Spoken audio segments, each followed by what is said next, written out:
Hello भाइयों, कैसे हो आप सब लोग। उम्मीद करता हूँ सब लोग एक्टिव और स्वस्थ होंगे। तो आज का वीडियो प्रोबेबली इस सीरीज़ का how to get into cars, ये जो हमारी सीरीज़ थी इसका लास्ट वीडियो होगा। और इतना तो नहीं कह सकता, बट हाँ, अगर आपने लास्ट के 5 वीडियोस अच्छे से देखे होंगे तो फिर इतना मैं ज़रूर कह सकता हूँ कि आपको कार्स के बारे में काफ़ी नॉलेज हो गई होगी, more than a beginner stage. अब जैसे कि मैंने टॉपिक्स कवर किए थे, एक्सटीरियर, इंटीरियर, एरोडायनामिक्स और power upgrades rather than ECU tuning only, और सस्पेंशन के बारे में बताया, और कार कल्चर में आने के फ़ायदे कैसे आए, क्या होता है उससे, वो सब मैं बता चुका हूँ प्रीवियस वीडियो में। बहुत सही वीडियोस हैं, वो ज़रूर देखना। सो आज का वीडियो कंपैरेटिवली पिछले वीडियो से काफ़ी इजी रहेगा, क्योंकि आज हम डिस्कस करेंगे कुछ कॉमनली यूज कार टर्म्स जो अक्सर कार कल्चर में या फिर गाड़ियों के आसपास सुनाई देने को मिल जाते हैं। आज हम सिर्फ वही टर्म्स ही डिस्कस करेंगे। So video going to be easy and interesting. Uniqueness इस वीडियो में ये रहेगी क्योंकि ये जो टर्म्स हम डिस्कस करेंगे वो तो ठीक है, लेकिन बाकी हिंदी यूट्यूब चैनल जो अबाउट कार्स है वहाँ पे आपको ऐसा कुछ देखने को नहीं मिलेगा जो आज की वीडियो में सुनने को मिलेगा। सो ये इसकी यूनिकनेस भी रहेगी। मैं ज़्यादा टर्म्स इसलिए डिस्कस नहीं करूँगा क्योंकि मैंने जैसे कहा है कि वीडियो बहुत लंबा हो जाएगा और कार बहुत वास्ट टर्म है। ऑफ कोर्स सारी टर्म्स नहीं हो पाएंगी, कुछ टर्म्स होंगे, और ज़्यादातर जिससे वीडियो लंबा ना हो जाए, क्योंकि लंबा वीडियो होता है आप लोग देख के वहाँ पे कि 15 आधे घंटे का वीडियो, फिर वो मन नहीं करता। तो वीडियो को शॉर्ट रखेंगे, इंटरेस्टिंग रखेंगे। तो स्टार्ट करते हैं एचपी और टॉर्क से। कपड़ों पे ध्यान मत देना, आप कंटेंट पे ध्यान देना, क्योंकि मैंने पिछले वीडियोस में अपने फैम को बता रखा है इस बारे में। So let's begin. एचपी और टॉर्क, एक लाइन याद रखनी है बस इस चीज़ को समझने के लिए। Horse power is how fast you hit the wall and torque is how far you take that wall. समझ गए? जो हॉर्स पावर है स्पीड से रिलेवेंस रखती है, और जो अपना टॉर्क है वो एक्सेलरेशन यानी दम, उससे रिलेवेंस रखता है। अच्छा, जहाँ लिखा हो 500 Nm, 640 Nm, तो वहाँ समझ लेना टॉर्क की बात हो रही है, क्योंकि टॉर्क को रिप्रेजेंट करते हैं हम Nm से, और कभी कभी उसे LB फीट से भी रिप्रेजेंट किया जाता है, तो उसका मतलब है टॉर्क। और HP मतलब सिंपल HP, हॉर्स पावर। अब आता है हॉर्स पावर। सो हॉर्स पावर हमेशा HP से डिनोट होता है, रिप्रेजेंट होता है। इसमें एक BHP होता है, यानी कि break horse power. Horse power का रिलेवेंस स्पीड से होता है। ब्रेक हॉर्स पावर मतलब वो भी सेम ही चीज़ है, बस थोड़ा प्रिसाइज फॉर्म है HP का भी। और एक नया फैशन आया है WHP, यानी कि व्हील हॉर्स पावर।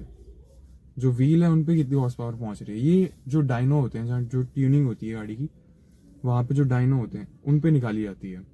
तो ये जो WHP है ये BHP का भी थोड़ा और प्रिसाइज फॉर्म है। आप ऐसे कह सकते हैं कि अगर मेरी गाड़ी में 100 HP है तो उसमें 95 BHP होगी और 93 या फिर 90 के आसपास WHP। भाई अभी तक के मैं जितने वीडियो देख रहा हूँ यार, मैंने अभी क्लिप्स देखी यार, थूत तो एकदम बेकार आ रही है। वो सब छोड़ो, चलो कार कंटेंट है, मेरी थूत का कंटेंट नहीं है। ऊपर से भाई ज़्यादा ही बुरा लग रहा हूँ यार वैसे बैठा हुआ। अब मैं थोड़ा मतलब सही पोजीशन में, ऐसी पोजीशन या फिर इससे बेहतर पोजीशन में शूट करूँगा मैं। इतना क्या यार।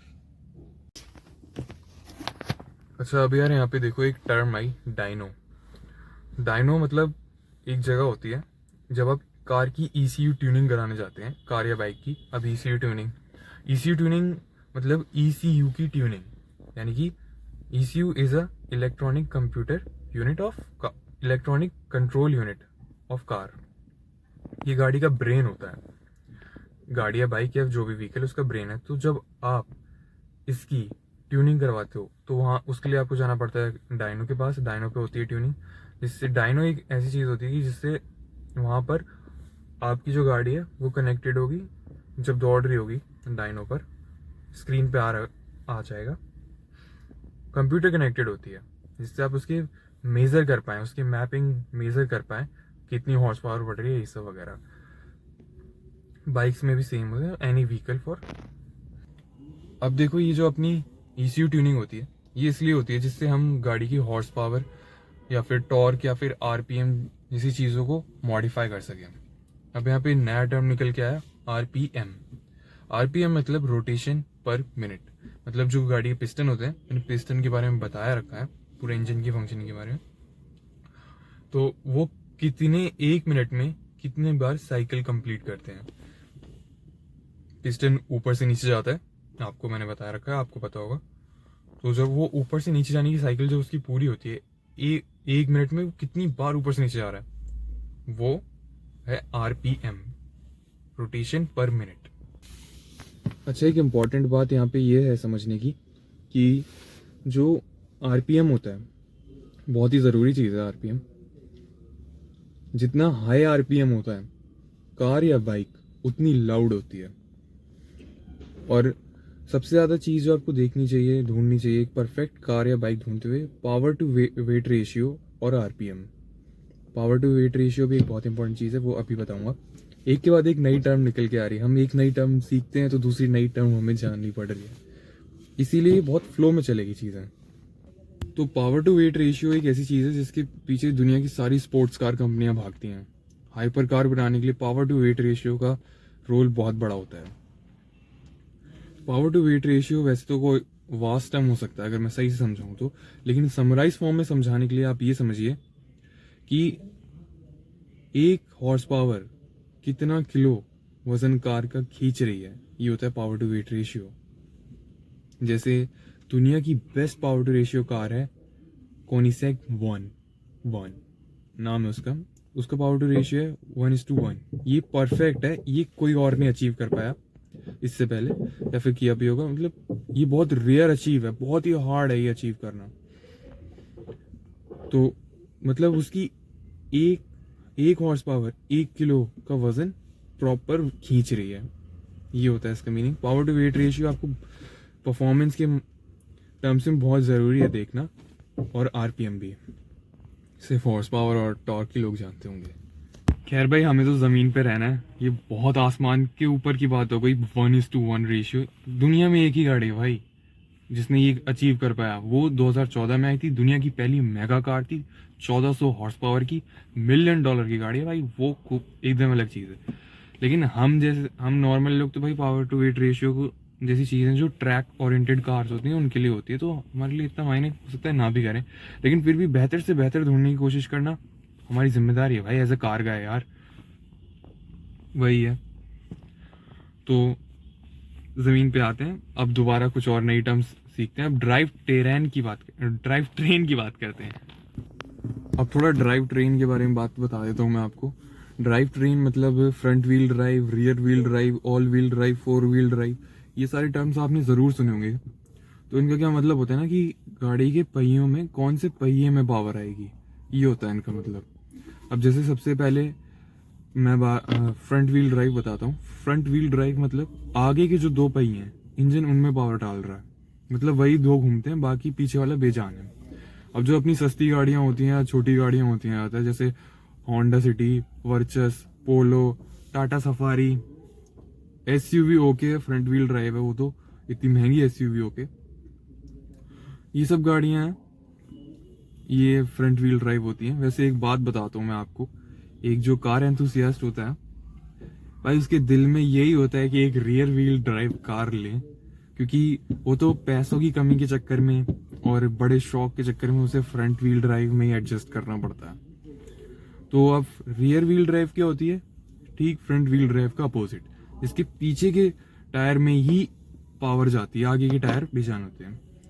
अब सबसे अच्छा क्या होता है ना कि इनमें थोड़ा टॉर्क ज्यादा होता है। टॉर्क ज्यादा मतलब टॉर्क का फील ज्यादा आता है, क्योंकि गाड़ी जब चलती है तो गाड़ी एकदम ऐसे उठती है, आगे के पहिए उठते हैं, इसलिए इनमें फील बहुत आता है, टॉर्क का, पावर का फील बहुत अच्छा रहता है फ्रंट व्हील ड्राइव के मुकाबले। और ये बेस्ट कार होती है ड्रिफ्टिंग के लिए। ड्रिफ्टिंग में आगे वाले टायर से आप कंट्रोल करते हो, पीछे वाला टायर पावर दे रहा है, बेस्ट ड्रिफ्टिंग के लिए बेस्ट है भाई। तो अब बात करते हैं 4 व्हील ड्राइव की। 4 व्हील ड्राइव ज़्यादातर एसयूवीज में पॉपुलर होती हैं। SUVs are big boxy cars most generally, मतलब ऊंची गाड़ियाँ होती हैं, हाई ग्राउंड क्लियरेंस वाली। तो 4 व्हील ड्राइव में कपल में पावर आती है दोनों में, मतलब टायर चारों काम करेंगे लेकिन कपल में। जैसे अगर आगे के 2 हैं, पीछे के 2 हैं, अगर मैंने आगे में के 2 में से एक पकड़ लिया तो इधर वाला नहीं चलेगा, इधर वाला चलेगा, तो लेफ्ट वाला पकड़ ले तो राइट वाला भी नहीं चलेगा। लेकिन क्या रहता है ना कि पीछे वाला तो चलेगा ना, इतने में ही तो पकड़ा है, इतने वाले में तो चलेगा। तो इसीलिए एसयूवीज में दी जाती है, जिससे किसी भी मुसीबत में आप पड़े ऑफ रोडिंग में तो ये आपको निकाल लें वहां से। पावर आती है कपल्स में आती है, आगे के दो अलग घूमते हैं, पीछे के दो अलग घूमते हैं। फिर आता है सबका बाप, सबका बाप एक तो इन सबका बाप कौन है? All wheel drive. All wheel drive क्या होती है? हर एक टायर में, व्हील में इंडिविजुअली पावर जाती है, बहुत तगड़ा होता है। सबसे फास्ट एक्सेलरेशन, सबसे ज्यादा पावर इसी में होती है गाड़ी में। अगर आप रेस कराओगे ना, सेम हॉर्स पावर वाली, मतलब सारी गाड़ी की बिल्कुल सेम पावर है। एक फ्रंट व्हील ड्राइव है, एक रियर व्हील ड्राइव है और एक ऑल व्हील ड्राइव है। तो ऑल व्हील ड्राइव वाली सबसे आगे निकलेगी पक्का। इसमें क्या रहता है? इंडिविजुअली पावर आ रही है, मतलब मैंने जो फोर व्हील ड्राइव में क्या हो रहा था, ये रोक लिया तो ये नहीं चल पा रहा है, मैंने ये रोक लिया ना तब भी ये तीनों चल रहे हैं, तीनों चल रहे हैं, कोई फर्क नहीं पड़ता किसी से। एक तो ये बेस्ट रहता है ऑफ रोडिंग के लिए, मैं तो कह रहा हूँ यही बेस्ट है ऑफ कोर्स। सो ये सबसे ज्यादा एक्सपेंसिव वाली भी कैटेगरी में आ जाती है। रियर व्हील ड्राइव और all wheel drive expensive category में आ जाती है। तो इसकी अगर मैं समरी अगर आपको बताऊं तो इसकी समरी कुछ ऐसी रहेगी कि अगर फ्रंट व्हील ड्राइव है माइलेज के लिए, और माइलेज वगैरह मतलब थोड़ा गरीबी सिस्टम है भाई, फ्रंट व्हील ड्राइव उसके लिए हो गई। और रियर व्हील ड्राइव है best for drifting, all wheel drive drifting के लिए बेस्ट नहीं है। और पावर एंड परफॉर्मेंस के लिए बेस्ट है ऑल व्हील ड्राइव, और ऑफ रोड के लिए बेस्ट है फोर व्हील ड्राइव या फिर ऑल व्हील ड्राइव। सो अब तो मैं गाइज आपको क्या ही बताऊं, जितना आप इस चीज़ में मतलब नेक्स्ट टाइम क्या बताऊं, क्योंकि आप जितना इस चीज़ में जाओगे आगे जाओगे उतने आपके क्वेश्चंस आएंगे, नई चीज़ें जानोगे तो नए क्वेश्चंस आएंगे। और क्वेश्चंस को दबाना नहीं है भाई, यहाँ मुझसे पूछ लेना। मेरे इंस्टाग्राम हैंडल में दे रखा है, लिंक डिस्क्रिप्शन में दे रखा है उसका, रेवसिंग गट्स ही नाम है इंस्टाग्राम का भी। अब वहाँ पे डीएम में खत लिखो, वहाँ पर डीएम में खत लिख के पूछ लो जो भी सवाल है, फॉलो कर लो आराम से, एकदम बढ़िया। और सबसे एक अच्छी खबर जो मैं आपको जाते आते देना चाहूँगा, क्योंकि अब ये सीरीज़ ख़त्म हो चुकी है, लास्ट वीडियो था ये how to get into cars का, और ये है कि अब आप बहुत कुछ जान चुके हो, तो don't call your self a noob. अब आप नूब तो रहे नहीं, काफ़ी हाई लेवल हो चुके हो, यानी अम्यूटर होता है, अम्यूटर के ऊपर पहुंच चुके हो। सो कॉन्ग्रेचुलेशंस भाई, इतने अच्छे से कार्स के लिए वीडियो में टाइम देने के लिए। और आगे आने वाला टाइम यूट्यूब पर और बेहतर होने वाला है मेरे चैनल पर, क्योंकि नेक्स्ट वीडियो में देखो क्या मिलेगा आपको, it's a surprise and worth watching too. So take care and burn out the doubt.